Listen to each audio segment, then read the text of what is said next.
जय हिंद साथियों, आप सभी का स्वागत है आपके अपने परिवार जीएस सेंटर में। रोजाना की तरह जो है आज हम लोग Bihar SI mains, Bihar police, SSC, NTPC, group D सभी के लिए महत्वपूर्ण प्रश्नों का संग्रह ये जो है हवाओं से संबंधित प्रश्न लेकर आया हूँ। जो आपका यह मॉक टेस्ट 5 है। इसके पहले जो है हम लोग 4 मॉक टेस्ट कर चुके हैं, जिसे आप लोग प्लेलिस्ट से जाकर देख सकते हैं। इसके पहले जो है हम लोग बिहार एसआई मेंस के लिए जो है 60 प्रैक्टिस सेट बना चुके हैं, जिसे आप लोग उसे जाकर प्लेलिस्ट से भी देख सकते हैं। चलिए शुरू करते हैं आज का पहला प्रश्न।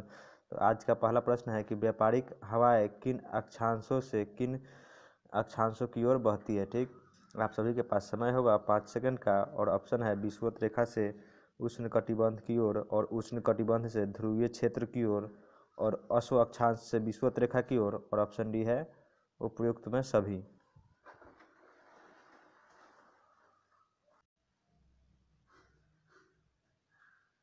उम्मीद करते हैं आप सभी लोग जो है सही आंसर चूज कर लिए होंगे। इसका सही आंसर जो होगा ऑप्शन नंबर सी, अश्व अक्षांश से लेकर विषुवत रेखा की ओर जो है व्यापारिक हवाएं चलती है, यानी ऑप्शन नंबर सी जो है आपका बिल्कुल सही आंसर है। जो दोस्त ऑप्शन सी टिक किए हैं बिल्कुल सही आंसर है। अगला प्रश्न देखते हैं। अगला प्रश्न जो है कि उच्च दाब क्षेत्र से भूमध्य सागर की ओर चलने वाली पवन को क्या कहते हैं, यानी उच्च दाब क्षेत्र से भूमध्य सागर की ओर चलने वाली पवन को क्या कहा जाता है। ऑप्शन है पछुआ पवन, व्यापारिक पवन, और मानसून पवन, और समुद्री पवन। उम्मीद करते हैं आप सभी लोग जो है सही आंसर जरूर टिक के होंगे। इसका सही आंसर होगा ऑप्शन नंबर बी, इसे क्या कहते हैं, व्यापारिक पवन। ठीक, ऑप्शन बी जो है इसका बिल्कुल सही आंसर है। जो दोस्त जो है अभी तक चैनल पर नए हैं, चैनल को सब्सक्राइब नहीं किए हैं, तो कृपया चैनल को सब्सक्राइब जरूर कर लेंगे, और अपने इस वीडियो को जो है अपने दोस्तों में ज़्यादा से ज़्यादा शेयर कीजिएगा। जो दोस्त जो है किसी भी प्रकार की परीक्षाओं की तैयारी कर रहे हैं उन तक पहुँच पाए और वो इस वीडियो का लाभ ले सके। अगला प्रश्न है कि व्यापारिक हवाएं क्या होती है। तो ऑप्शन आपके पास दिया गया है नियमित व स्थिर, अनियमित, अंशतः अनियमित, और उपयुक्त में से कोई नहीं। तो आप सभी लोग जो है सही आंसर कर लिए होंगे। तो इसका जो सही आंसर होगा नियमित और स्थिर। क्या होगा, व्यापारिक हवाएं जो होती हैं नियमित और स्थिर होती है। ऑप्शन नंबर ए इसका जो सही आंसर होगा। अगला प्रश्न देखते हैं। अगला प्रश्न जो है कि पूरे वर्ष एक ही दिशा में प्रवाहित होने वाली पवन को क्या कहा जाता है। तो आपके पास ऑप्शन दिया गया है स्थानीय पवन, सनातनी पवन, और यहाँ पे सामाजिक पवन, और ध्रुवीय पवन। ठीक, तो आपका जो सही आंसर होगा ऑप्शन नंबर बी होगा। पूरे वर्ष एक ही दिशा में चलने वाली पवनों को जो है सनातनी पवन कहा जाता है। ऑप्शन बी इसका सही आंसर होगा। उम्मीद करते हैं आप लोग सही आंसर जरूर टिक किए होंगे। ठीक, अगला प्रश्न देखते हैं। अगला प्रश्न जो है कि उपोष्ण उच्च दाब से विषुवत रेखीय निम्न दाब की ओर चलने वाली पवनों को क्या कहा जाता है। तो उम्मीद करते हैं आप सभी लोग इसका सही आंसर जरूर टिक करेंगे। आपके पास ऑप्शन है व्यापारिक पवने, पछुआ पवने, ध्रुवीय पवने, और गरजता चालीसा। तो उपोष्ण उच्च दाब से जो है कौन सी पवनें चलती है। तो इसका उपोष्ण उच्च दाब से विषुवत रेखा देखिए निम्न दाब की ओर चलने वाली पवन को जो है क्या कहते हैं, तो व्यापारिक पवन। इसका सही आंसर होगा ऑप्शन नंबर ए, क्या होगा, व्यापारिक पवन। ठीक, देखते हैं अगला प्रश्न। अगला प्रश्न जो है कि व्यापारिक पवन जो है कहाँ से चलती है। तो व्यापारिक पवन कहाँ से चलती है। तो इसका जो हम लोगों ने है अभी पिछली ही प्रश्न में चर्चा की है कहाँ से चलती है।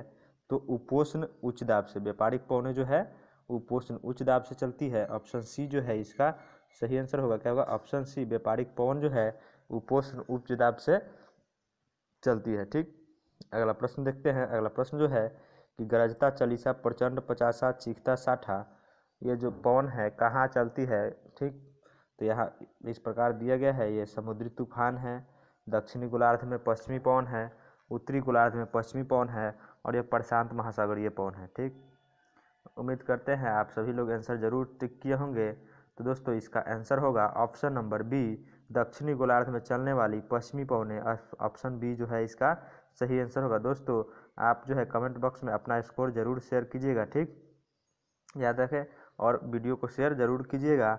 और जो दोस्त अभी तक चैनल पर नए हैं चैनल को कृपया सब्सक्राइब जरूर करेंगे। ठीक, अगला प्रश्न देखते हैं। अगला प्रश्न जो है कि दहाड़ता चालीसा जो है क्या है। तो आपके पास ऑप्शन दिया गया है दहाड़ता चालीसा क्या है। यहाँ पे ऑप्शन है 40 डिग्री दक्षिणी अक्षांश की जलधारा, 40 डिग्री उत्तरी अक्षांश की जलधारा, और दक्षिणी गोलार्ध में 40 डिग्री अक्षांश के आसपास चलने वाली तेज हवा। तो आप लोग आंसर टिक कर लिए होंगे। इसका जो सही आंसर होगा कि दक्षिणी गोलार्ध में जो है 40 डिग्री अक्षांश के पास चलने वाली तेज हवा को जो है क्या कहा जाता है, तो इसे जो है दहाड़ता चालीसा कहा जाता है। ऑप्शन सी जो है इसका बिल्कुल सही आंसर होगा। अगला प्रश्न देखते हैं। अगला प्रश्न जो है कि भयंकर पचासा के नाम से जो है किसे जाना जाता है, तो आप लोग इसका सही आंसर टिक कर सकते हैं। 50 डिग्री उत्तरी अक्षांश, 50 डिग्री दक्षिणी अक्षांश और 50 डिग्री उत्तरी और 50 डिग्री उत्तरी से लेकर 60 डिग्री उत्तरी अक्षांश के मध्य, और ऑप्शन डी है इनमें से कोई नहीं। तो उम्मीद करते हैं आप सभी लोग सही आंसर जरूर टिक किए होंगे। तो भयंकर पचासा जो है 50 डिग्री दक्षिणी अक्षांश की ओर चलने वाली हवाओं को क्या कहते हैं, तो भयंकर पचासा कहा जाता है। ऑप्शन बी जो है इसका बिल्कुल सही आंसर है। 50 का सही 9 का सही आंसर जो होगा ऑप्शन नंबर बी। अगला प्रश्न देखते हैं। अगला प्रश्न जो है कि चीखता साठा के नाम से जो है किसे जाना जाता है, तो चीखता साठा के नाम से जो है किस पवन को जाना जाता है। ऑप्शन दिए गए हैं 60 डिग्री पूर्वी देशांतर, 60 डिग्री पश्चिमी देशांतर और 60 डिग्री उत्तरी अक्षांश और 60 डिग्री दक्षिणी अक्षांश। ठीक, तो यहाँ पे जो इसका सही आंसर होगा दोस्तों ऑप्शन नंबर डी। आप सभी लोग सही आंसर जरूर टिक किए होंगे। इसका सही आंसर होगा 60 डिग्री दक्षिणी अक्षांश को जो है चीखता साठा कहा जाता है। ठीक, याद रखिएगा ये सभी प्रश्न जो है काफ़ी महत्वपूर्ण है। ये जो है पवन से संबंधित आज प्रश्न का टॉपिक है। ठीक, काफ़ी महत्वपूर्ण प्रश्न लाया गया है जो सभी एग्जामों में पूछे जाते हैं। ठीक, अगला प्रश्न देखते हैं। अगला प्रश्न जो है कि मानसून शब्द का तात्पर्य क्या होता है। ठीक, तो मानसून तत्व का तात्पर्य क्या होता है, हवाओं का एक सतह की ओर बहना, हवाओं की बहुत तेज़ी से बहना, हवाओं का बहुत धीमी गति से बहना और हवाओं के रुख का बदलना। ठीक, उम्मीद करते हैं आप सभी लोग आंसर टिक किए होंगे। तो इसका जो सही आंसर होगा हवाओं के रुख को बदलना क्या है, मानसून का तात्पर्य क्या होता है, तो हवाओं के रुख को बदलना मानसून का यह सही तात्पर्य है। ठीक, ऑप्शन डी जो है आपका बिल्कुल सही आंसर है। जो दोस्त जो है ऑप्शन डी टिक के हैं उनका बिल्कुल सही आंसर है। अगला प्रश्न देखते हैं। अगला प्रश्न जो है कि संयुक्त राज्य अमेरिका के मध्य मैदानों पर चिनूक हवा का क्या प्रभाव पड़ता है। ठीक, जो संयुक्त राज्य अमेरिका में जो चलता है चिनूक, उसका जो है संयुक्त राज्य अमेरिका में क्या प्रभाव पड़ता है। ठीक, तो आपके पास ऑप्शन है, जाड़े में तापमान बढ़ता है, तापमान घटता है, समान रहता है, तापमान पर कोई असर नहीं पड़ता है। दोस्तों इसका जो दोस्त ऑप्शन बी टिक किए हैं उनका बिल्कुल सही आंसर है।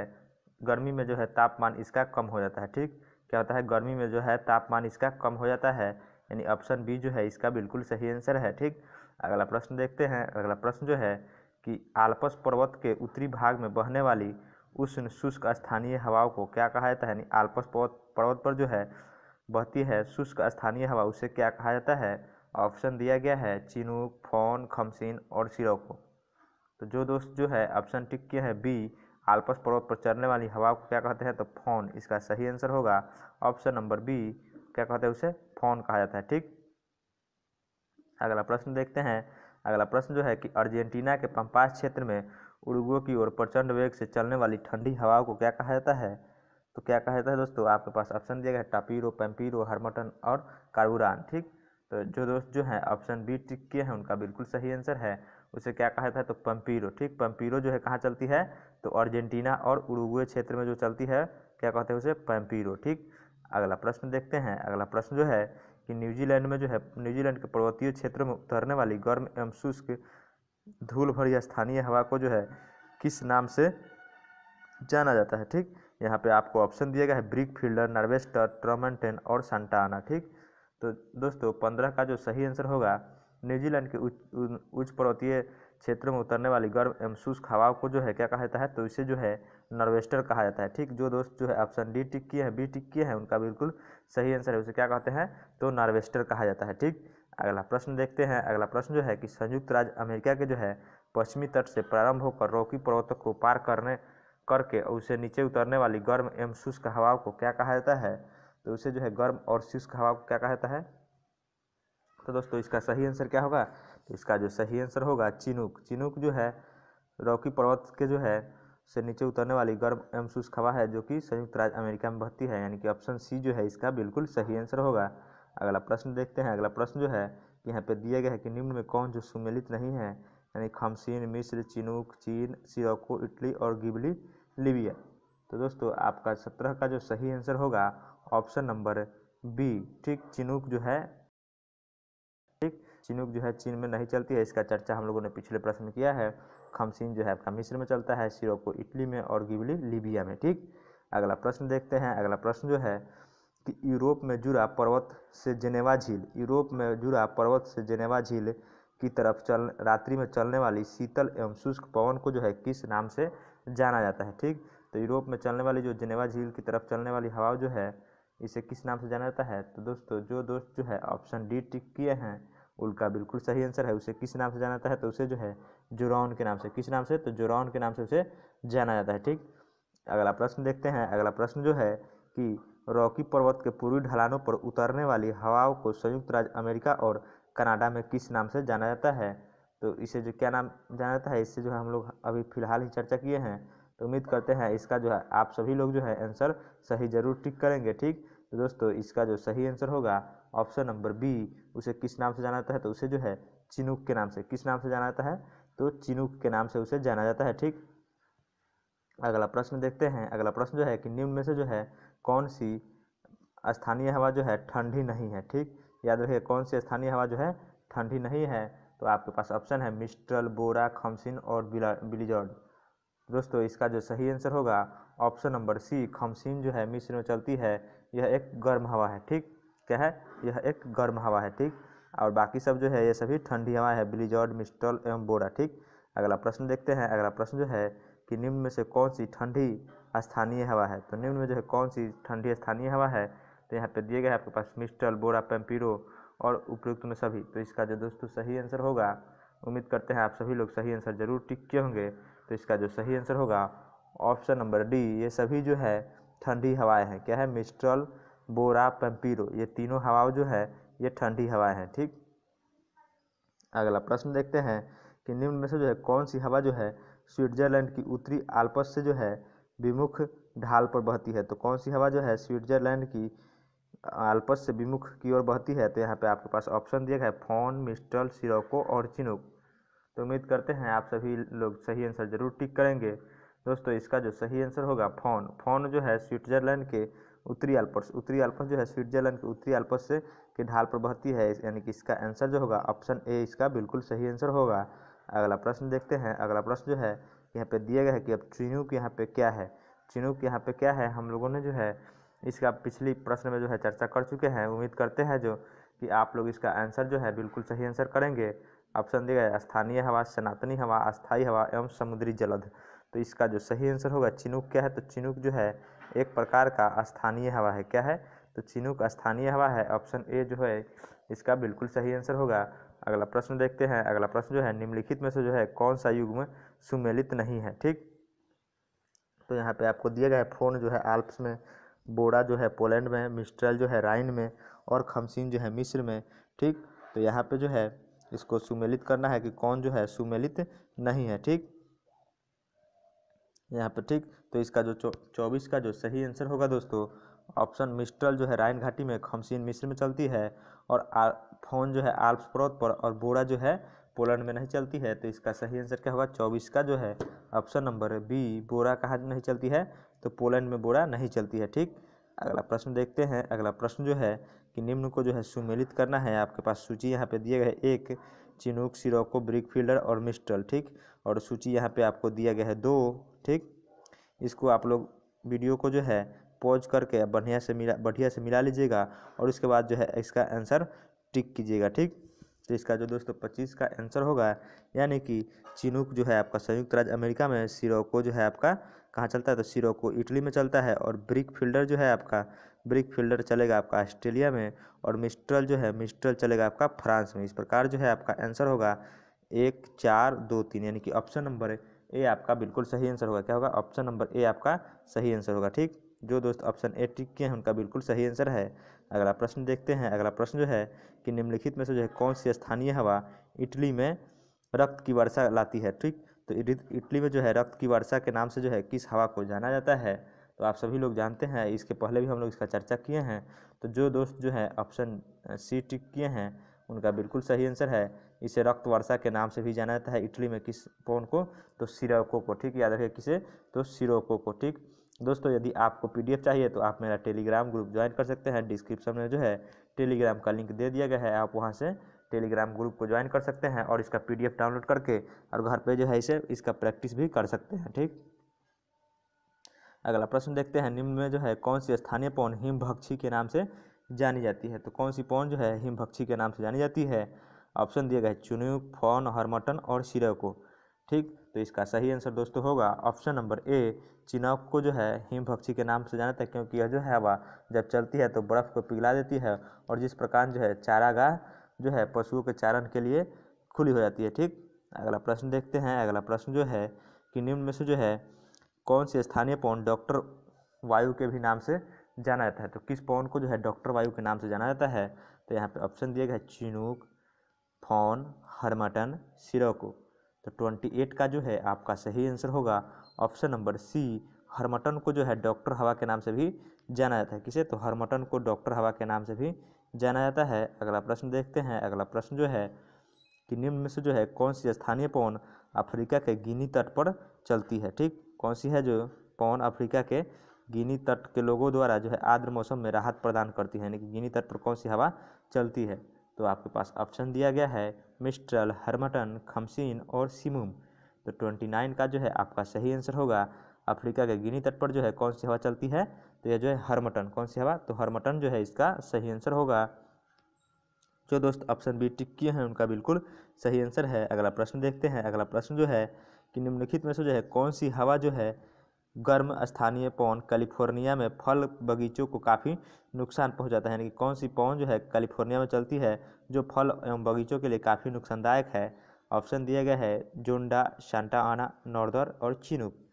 तो दोस्तों इसका जो सही आंसर होगा सांता आना। सांता आना जो है पवन कैलिफोर्निया में चलती है जो वहाँ के लिए फलों के लिए काफ़ी नुकसानदायक होती है, यानी ऑप्शन बी जो है आपका बिल्कुल सही आंसर है। दोस्तों ऑप्शन बी जो दोस्त टिक किए हैं उनका बिल्कुल सही आंसर है। दोस्त आप लोग जो है इस वीडियो को जो है अपने जो है एक एक स्टडी रिलेटेड ग्रुपों में जो है ज़रूर शेयर कीजिएगा, एवं जो दोस्त चैनल पर अभी तक नए हैं, चैनल को सब्सक्राइब नहीं किए हैं तो कृपया चैनल को सब्सक्राइब जरूर कर लेंगे, जिससे कि आपको इस तरह की वीडियो की प्राप्ति हो सके और अपना जो है एग्ज़ाम में अच्छा स्कोर कर सके। यह वीडियो जो है आप लोग के सभी एग्जामों के ध्यान में रखते हुए बनाया गया है कि ये इसके प्रश्न जो हैं आपके बिहार पुलिस, बिहार दरोगा, Bihar SSC, railway NTPC, railway group D, SSC CHSL, SSC LDC, SSC MTS और एसएससी सीजीएल अन्य सभी परीक्षाओं के लिए काफ़ी महत्वपूर्ण है, इसलिए इस वीडियो को जो है शेयर जरूर कीजिएगा। अगला प्रश्न देखते हैं। इलियड एवं ओडिसी ग्रंथों जिनमें प्राचीन भौगोलिक जानकारियों का समावेश किया गया है, यह किस विद्वान की रचना है, यानी इलियड एवं ओडिसी किसकी रचना है। तो यहाँ पे आपके पास ऑप्शन दिया गया है हिकेटियस, इरेटोस्थेनीज, एनेक्जिमेंडर और होमर। तो दोस्तों जो दोस्त जो है टिक किए हैं ऑप्शन नंबर डी, इलियड एवं ओडिसी के लेखक जो है होमर हैं। ठीक, और द ओडिसिटी ऑफ होप यही होगा, द ओडिसिटी ऑफ होप पुस्तक होगा तो उसके लेखक जो हो जाएंगे बराक ओबामा। उसके लेखक कौन है, तो अमेरिका के पूर्व राष्ट्रपति बराक ओबामा है। ठीक, अगला प्रश्न देखते हैं। एंथ्रोज्योग्राफी अथवा मानव भूगोल के लेखक कौन है। तो एंथ्रोज्योग्राफी अथवा मानव भूगोल के लेखक कौन है, आपको ऑप्शन दिया गया है सैम्पल, रैटजेल, हैटिंगटन और ब्लाउस। तो दोस्तों 32 का जो है आपका सही आंसर होगा एंथ्रोज्योग्राफी अथवा मानव भूगोल के लेखक कौन है, तो रैटजेल। रैटजेल जो है मानव भूगोल के लेखक कौन है, तो रैटजेल है। अगला प्रश्न जो है प्रसिद्ध भौगोलिक ग्रंथ कॉस्मोस के लेखक कौन है। तो प्रसिद्ध भौगोलिक ग्रंथ जो है कॉस्मोस उसके लेखक कौन है, आपके पास ऑप्शन है काउंट, रिटर और हम्बोल्ट। यहाँ पे तीन ही ऑप्शन दिया गया है। तो कॉस्मोस के लेखक जो है क्या है, तो रिटर। ठीक, ऑप्शन बी जो है आपका बिल्कुल सही आंसर होगा। अगला प्रश्न देखते हैं। सभ्यता एवं जलवायु नामक भौगोलिक ग्रंथ के लेखक कौन है। तो सभ्यता एवं जलवायु नामक भौगोलिक ग्रंथ आपके पास ऑप्शन दिया गया है एलन चर्चिल सैम्पुल, आयसा बोवेन और एल्बर्ट हैटिंगटन और कार्ल रिटर। उम्मीद करते हैं आप सभी लोग आंसर जरूर टिक किए होंगे। इसका जो सही आंसर होगा ऑप्शन नंबर सी, एल्बर्ट हैटिंगटन। क्या होगा, एल्बर्ट हैटिंगटन। ठीक, अगला प्रश्न देखते हैं। अगला प्रश्न जो है कि जीवन और मृत्यु का भूगोल यानी geography of life and death से किस ब्रिटिश भूगोलवेता का जो यह कृति है, यानी जीवन एवं मृत्यु किसका यह किसका लेखक, इसके लेखक कौन है। यहाँ पे दिया गया हैरिस चर्च, OH स्पैट, हर डडले स्टम्प और CB फॉसेट। तो 35 का जो आपका सही आंसर होगा सर डडले स्टम्प। जो दोस्त जो है डडले स्टम्प यानी आंसर किए हैं उनका बिल्कुल सही आंसर है। जो दोस्त जो है इस सेट में जो है 25 प्लस स्कोर करते हैं उनका तैयारी जो है काफ़ी अच्छा माना जाएगा। ठीक, अगला प्रश्न देखते हैं। अगला प्रश्न जो है कि perspective on the nature of geography, perspective on the nature of geography पुस्तक के लेखक कौन है? उम्मीद करते हैं आप सभी लोग इसका सही आंसर जरूर टिक करेंगे। तो दोस्तों इसका जो सही आंसर होगा 36 का ऑप्शन नंबर बी हॉटसन। क्या होगा? इस पुस्तक के लेखक जो है कौन है? तो हॉटसन। ठीक, अगला प्रश्न देखते हैं। अगला प्रश्न जो है एडकुंडे नामक, एडकुंडे यानी कि किस विद्वान की रचना है? एडकुंडे जो है किसकी रचना है? ये भी काफ़ी बढ़िया प्रश्न है। ठीक, इसे याद रखिएगा, यह प्रश्न जो है काफ़ी एग्जाम में पूछा जाता है। तो एडकुंडे पुस्तक के लेखक जो है कार्ल रिटर हैं। कौन है? Karl Ritter.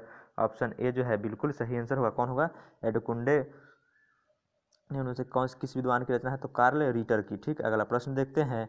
मेट्रोलॉजिया नामक पुस्तक के लेखक कौन है? ये प्रश्न तो आप लोगों को भूलना नहीं चाहिए, ये काफ़ी बार परीक्षा में पूछा जा चुका है। मेट्रोलॉजिया पुस्तक के लेखक कौन है? तो मेट्रोलॉजिया पुस्तक के लेखक जो हो जाएंगे आपके जाने माने साइंटिस्ट अरस्तु। कौन है? तो अरस्तु के द्वारा जो है मेट्रोलॉजिया पुस्तक को लिखा गया है। ठीक, अगला प्रश्न देखते हैं। अगला प्रश्न जो है कि प्रसिद्ध भौगोलिक ग्रंथ किताब उल हिंद की रचना किसने की थी? तो यह भी काफ़ी महत्वपूर्ण प्रश्न है। यह मुगल यानी किसने की थी? तो किताब उल हिंद की लेखक अलबरूनी के द्वारा। किसके द्वारा किया गया था? तो अलबरूनी के द्वारा किया गया था। ऑप्शन ए जो है इसका बिल्कुल सही आंसर होगा। क्या होगा? अलबरूनी। किताब उल हिंद के रचनाकार कौन है? तो अलबरूनी। ठीक, अगला प्रश्न देखते हैं। अगला प्रश्न जो है कि प्रसिद्ध भौगोलिक ग्रंथ कॉस्मोस के लेखक कौन है? इसका जो है हम लोग कॉस्मोस के लेखक कौन है? तो यहाँ पे क्या होगा इसका आंसर? तो 40 का जो है आपका सही आंसर हो जाएगा। इसका जो हम लोग पिछले बार प्रश्न में जो चर्चा किए हैं, यानी कि क्या क्या है? रीटर। ठीक, अगला प्रश्न देखते हैं। अगला प्रश्न जो है कि ओपिसोमीटर का जो है प्रयोग किस रूप में किया जाता है? यानी ओपिसोमीटर का जो है प्रयोग किस रूप में किया जाता है? यानी कि आपके पास ऑप्शन दिया गया है क्षेत्रफल मापने में, दिशा मापने में, दूरी मापने में और प्रवणता मापन में। ठीक, तो 41 का जो सही आंसर होगा ओपिसोमीटर का प्रयोग जो है किसके मापन में किया जाता है? तो इसका उपयोग जो है दूरी के मापने में किया जाता है। ओपिसोमीटर का प्रयोग दूरी मापने में किया जाता है। जो दोस्त जो हैं अभी तक चैनल पर नए हैं, चैनल को सब्सक्राइब नहीं किए हैं, तो कृपया चैनल को सब्सक्राइब जरूर कर लेंगे और इस वीडियो को जो है अपने दोस्तों में ज़्यादा से ज़्यादा शेयर कीजिएगा। जो दोस्त जो हैं किसी भी परीक्षाओं की तैयारी कर रहे हैं उन तक पहुँच पाए और वो जो है इस वीडियो का लाभ ले सके।